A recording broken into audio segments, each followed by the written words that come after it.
बिस्मिल्लाहिर्रहमानिर्रहीम। अस्सलाम वालेकुम। मैं मोहम्मद वसीला। तो दोस्तों, आज मैं आपको क़यामत की ऐसी दो बड़ी निशानियां बताने वाला हूं जो कि तकरीबन पूरी हो चुकी हैं। इनमें से एक है द माउंट ऑफ ओलिव्स।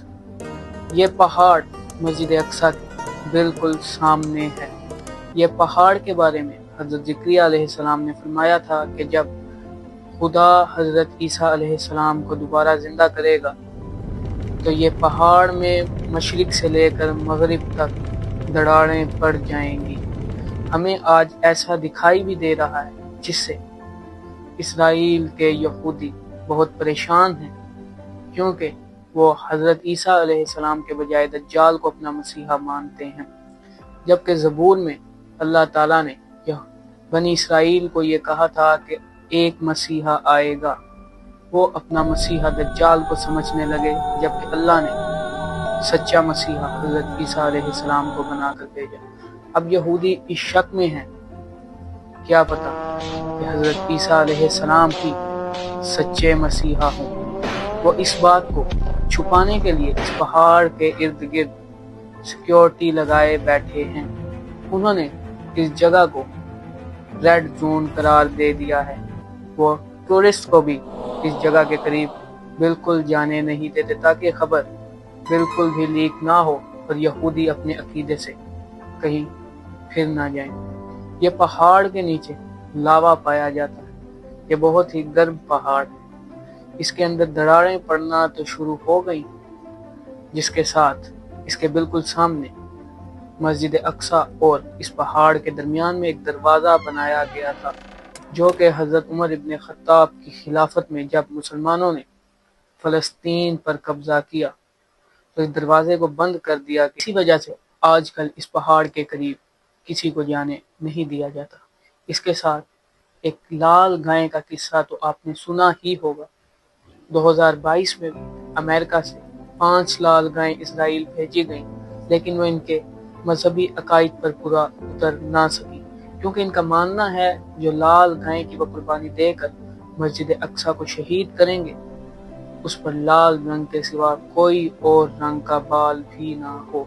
क्योंकि हज़रत मूसा अलैहिस्सलाम के ज़माने में जब हज़रत मूसा अलैहिस्सलाम अल्लाह से तौरात लेने के लिए पहाड़ पर गए तो पीछे से उनकी कौम के ही एक शख्स ने पूरी उम्मत से सोना जमा करके एक गाय की शक्ल में ढाल दिया और उसमें हज़रत जिब्राईल अलैहिस्सलाम के पाँव की मिट्टी डाल दी, जिससे इस गाय से आवाज़ें आने लग गई और उन्होंने इस गाय को अपना खुदा मान लिया। वो कहने लगे कि खुदा तो हमारे पास खुद ही है।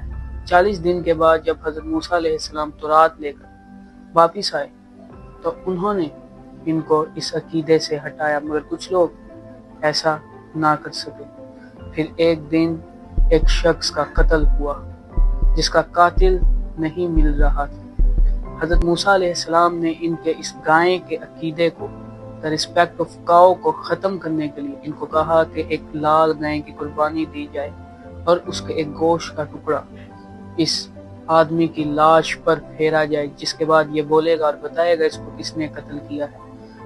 उन लोगों के दिलों में गाय की इतनी रिस्पेक्ट थी कि वो लोग आप से सवाल पूछने लगे कि वो गाय कैसी होगी, उसका रंग कैसा होगा, उसकी उम्र कितनी होगी।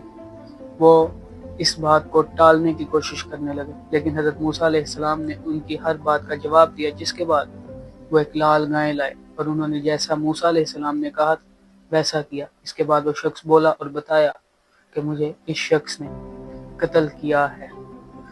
अब भी ये लोग यही अकीदा रखते हैं कि वो जब तक लाल गाय की कुर्बानी नहीं देंगे वो नापाक ही रहेंगे, क्योंकि वो समझते थे अगर कोई यहूदियों का शख्स मर जाए तो उसको जो भी हाथ लगाएगा वो नापाक हो जाएगा। लाल गाय की कुर्बानी देकर वो पाक ना हो, वो नापाक ही रहेगा। मगर इस बात में एक ट्विस्ट है कि यह गाय की कुर्बानी सिर्फ इनके सेकंड टेंपल के सामने ही दी जाएगी, यानी मस्जिद अक्सा के सामने ही दी जाएगी। जैसा कि आप जानते हैं पिछले कई सदियों से फ़लस्तीन मुसलमानों के अंडर था। यहूदी अपना ये काम बिल्कुल नहीं कर पाए। अब जबकि उन्होंने فلسطین پر قبضہ کر لیا ہے، ان کو لال گائیں بھی مل گئی ہے۔ انہوں نے اپنی اس لال گائیں کو بہت ہی سیکرٹ جگہ پر رکھا ہوا ہے۔ آپ جیسا کہ اس تصویر میں دیکھ سکتے ہیں، بالکل اسی طرح کی ایک لال گائیں ہوگی جس کے جسم پر ایک بھی کسی اور رنگ کا بال نہیں ہوگا۔ تو دوستو، یہودیوں کو یہ گائیں مل گئی ہے، کیوں؟ ان کو یہ گائیں بہت صدیوں کے بعد ملی۔ جیسا کہ آپ جانتے ہیں کہ انہی دنوں ایجپٹ میں ایک بہت بڑا ایونٹ کیا گیا ہے جس میں ٹیکنالوجی کو بڑھا چڑھا کر دکھایا گیا ہے، جبکہ آپ جانتے ہیں کہ ساری سائنسی ٹیکنالوجی دجالی فتنہ ہے۔ تو دوستو، اس ایونٹ کے بعد یہ امید کی جا سکتی ہے کہ وہ مسجد اقصی کے سامنے اپنی لال گائیں کی قربانی دیں اور مسجد اقصی کو شہید کر دیں، کیونکہ وہ یہ کام کی پہلے بھی بہت کوشش کر چکے ہیں۔ بڑی کوششوں کے بعد ان کو یہ لال گائیں ملی، کیونکہ قیامت کی بہت سی نشانیاں پوری ہو چکی ہیں۔ دوستو، ہمیں اس بات کی بالکل فکر نہیں کرنی چاہیے کہ دجال آئے گا، دجال آ کر دنیا کا نظام بدل دے گا۔ نہیں، ہمیں اس بات کی بھی امید رکھنی چاہیے، ہمارا عقیدہ اتنا پختہ ہونا چاہیے کہ ہمیں یہ بھی پتا ہو دجال کے ساتھ امام مہدی اور حضرت عیسیٰ علیہ السلام بھی آئیں گے۔ حضرت عیسیٰ علیہ السلام 40 سال تک اس دنیا میں رہیں گے، جبکہ امام مہدی علیہ السلام 7 سال تک۔ حضرت عیسیٰ علیہ السلام 40 سال تک اس دنیا پر حکومت کریں گے۔ ایک روایت ہے کہ جب حضرت عیسیٰ علیہ السلام کا دور ہوگا، ایک شخص اپنے گھر سے زکوٰۃ دینے کے لیے نکلے گا، لیکن اس کو زکوٰۃ دینے کے لیے کوئی شخص نہیں ملے گا۔ یہ بات اس بات کی دلیل ہے کہ حضرت عیسیٰ علیہ السلام کا دور اتنا اچھا ہوگا کہ کوئی بھی زکوٰۃ کا بھی حقدار نہیں ہوگا۔ تو دوستو، شکریہ۔ We will meet in next video.